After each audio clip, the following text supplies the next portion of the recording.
After more than a year of waiting, Red's Hydrogen One smartphone is almost here.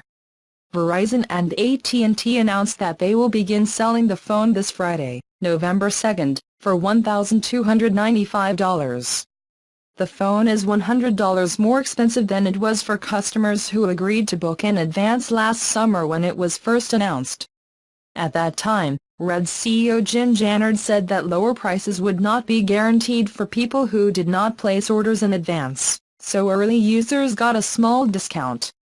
Initially, Hydrogen One was supposed to be launched in early 2018, but was rejected several times.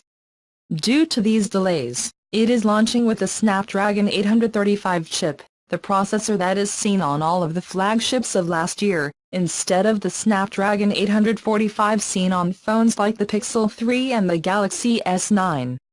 But the specifications are not really the story here. The important thing is the holographic screen.